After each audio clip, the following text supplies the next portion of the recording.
बिस्मिल्लाहिर्रहमानिर्रहीम। अस्सलाम वालेकुम माय यूट्यूब फैमिली, कैसे हैं सब? उम्मीद करती हूँ सब खैरियत से होंगे।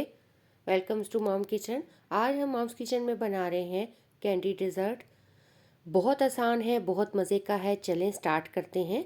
कैंडी डिज़र्ट कैसे बनाया जाता है।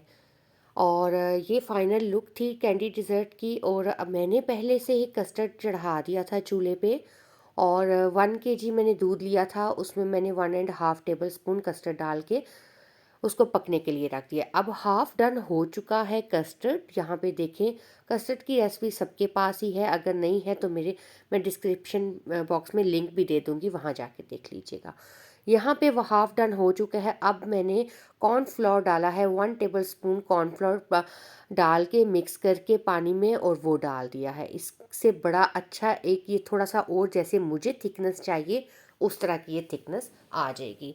जो मैंने डिज़र्ट बनाना है कैंडी का, उस तरह की।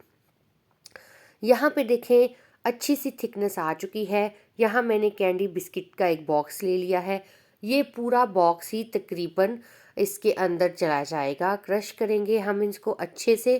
क्रश करने के बाद जब अच्छे से क्रश हो जाएंगे तो फिर आपने बिल्कुल पाउडर फॉर्म में नहीं कर देना, थोड़ा थोड़े से इसके अंदर बिस्किट्स रहने चाहिए।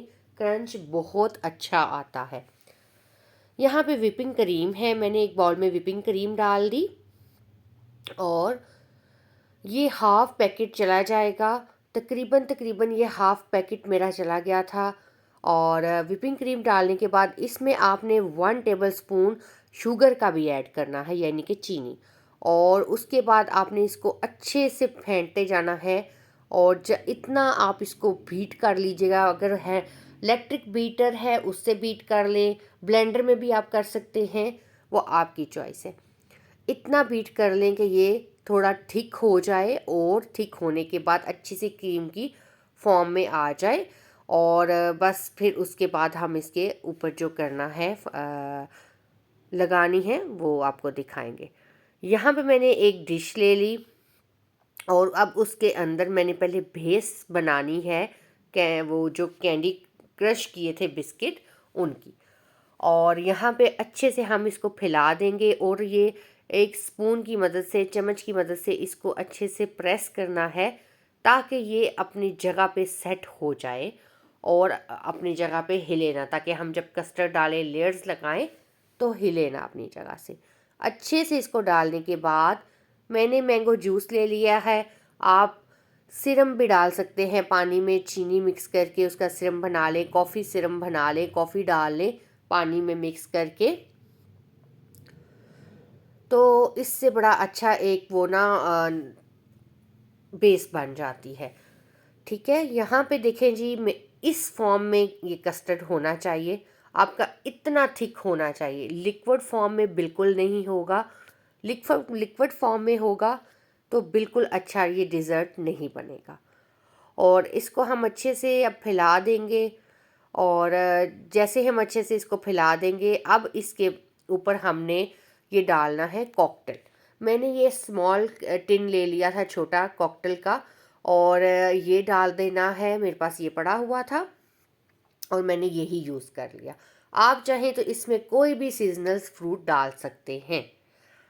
उसके बाद जो आपको पसंद है वो डाल सकते हैं। उसके बाद ये डालने के बाद फिर हमने डाला है, इसके ऊपर लेयर लगानी है क्रीम की, जो हमने बीट करके रखी हुई थी। यहाँ पे देखिए, मैं ऊपर सारी क्रीम इसके ऊपर डाल दूँगी, पूरी एक लेयर लगा देंगे। चलें जी, जल्दी से पहले मेरे चैनल को सब्सक्राइब कर लीजिएगा और बेल आइकन को ज़रूर प्रेस कीजिएगा ताकि हर आने वाली वीडियो का नोटिफिकेशन आप तक पहुँच सके। यहाँ पे अच्छे से देखें जी, हमने फैला दी क्रीम और बड़ी खूबसूरत ये लग रही थी। और बड़ा ही ये मज़े का डिज़र्ट था। और आप भी एक दफ़ा इसको ज़रूर आपने भी इस तरीके से ट्राई करना है। आप ये दावतों में रख सकते हैं जो है बनाकर। और बड़ा ये अच्छा डिज़र्ट है और बहुत जल्दी बनने वाला है। आप अगर इसको एक दिन पहले बनाकर, यानी कि जैसे कल आपकी कोई दावत है, तो आप पहले से इसको एक दिन पहले ही बनाकर फ्रिज में रख दें तो ये इतना अच्छा चिल्ड हो जाता है, इतना अच्छा इसका वो एक